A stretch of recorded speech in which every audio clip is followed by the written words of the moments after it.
so you want to get past the headlines, yeah. Really dig into what's actually happening. Get the key info fast. That's the idea. Great. Let's dive in then. Today, we're looking closely at President Trump's arrival in Qatar. This was the second stop on his Middle East tour. And our source for this deep dive is an article from the New York Post covering that specific arrival. So our mission really is to unpack the details reported there and think about, what they might signify. Right. So the main thing, the core event here, Air Force One touches down in Doha, Qatar. This was Wednesday, May 14th, 2025. And the arrival itself, well, it was quite a sight, according to the article. It really was. The article flags this up straight away. The big detail was an 8-fighter jet escort. 8 jets, okay. Yeah, and what's interesting is how they described it. Journalists actually on Air Force One, they saw 4 jets off the right wing. And then the White House press secretary tweeted footage showing 4 more jets on the left side. So it paints this very full, very prominent picture of welcome. Which, immediately makes you think about the stop just before this one. Exactly. The article connects those dots. It points out that Saudi Arabia, just the day before, on Tuesday, they'd provided a 6-fighter jet escort. Right. 6 versus 8? Yeah. So it almost feels like maybe a little bit of competition in the welcome. The article even uses that phrase, neighboring frenemy. That's a sharp observation in the piece, I think, because these kinds of visual welcomes, especially involving military hardware, they're rarely just, random. They mean something. They usually do. And considering let's say the complicated history between Qatar and Saudi Arabia, that detail, the 8 jets versus 6, it could be Qatar subtly underlining its own importance, maybe its independence. Sort of sexing a bit, perhaps, after past tensions. Possibly. A way to visually assert itself on the regional stage, especially when welcoming the U.S. president. It's more than just standard protocol, it seems. Okay, so after Qatar, the article mentions the next stop, the third one, is the United Arab Emirates. But what also jumped out, maybe by its absence, was Israel not being on the itinerary for this particular tour.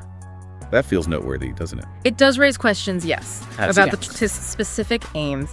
But the article does include a comment from President Trump on this. Okay. What did he say? He apparently told reporters that the trip, despite skipping Israel, would still be good for Israel. Good for Israel. How? Well, his reasoning, according to the report, was tied to his efforts, his pressure on Syria and Saudi Arabia to establish diplomatic relations with Israel. I see. So the idea being pushed is that these broader diplomatic moves in the region are meant to benefit Israel, even without a direct presidential visit on this trip. That seems to be the narrative presented in the article, yes. Okay. Now, the New York Post piece, it wasn't just about the jets in the itinerary. Like many news articles, it had a sidebar with other stuff happening. Exactly, and that gives us some, valuable context. Yeah. What else was demanding attention right then? The article itself, the one about Trump's arrival, apparently got shared 16,710 times. Pretty popular. Wow, okay. So it got traction. Yeah. What else was in that sidebar? What were the other headlines? Right, so it was a mix. There was something about a Bank of America analyst being sentenced in Saudi Arabia. A really sad story about a hot air balloon accident. Oh, dear. Yeah. Then some talk about Alberta in Canada potentially becoming the 51st U.S. state, which is, an interesting thought. Definitely different. Also, a kidnapping related to cryptocurrency, an update from the UN Aviation Agency about that Malaysian Airlines flight from 2014, MH370. Still looking for answers there. Indeed. Then King Charles planning a visit to Canada, and finally an earthquake off the coast of Greece. Quite the global snapshot then. Just shows how much else is going on. It really does.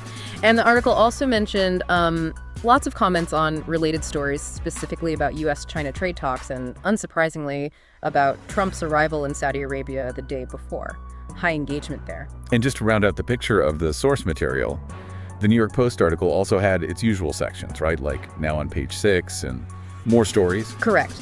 Your standard newspaper layout with celebrity gossip and other news items from the Post. But like we said, our focus here, this deep dive, is really just on that fighter jet escort incident and the context the article provides around it. So pulling it all together, the key takeaway seems to be Qatar's pretty clear statement with those 8 jets. Yeah, especially right after Saudi Arabia's 6, it really does look like a deliberate diplomatic signal, doesn't it? It does. It underscores those complex, sometimes competitive dynamics in the Middle East. Absolutely. Okay, so that leaves me thinking, and maybe you listening are thinking this too. When you see a welcome like that, this big visual display from Qatar, apparently trying to, do its neighbor. What are the deeper strategic plays? What might that signal about regional relationships, especially thinking about Israel, given the president said the trip helps Israel anyway? What message does that kind of symbolism actually send on the world stage? Something to mull over for sure.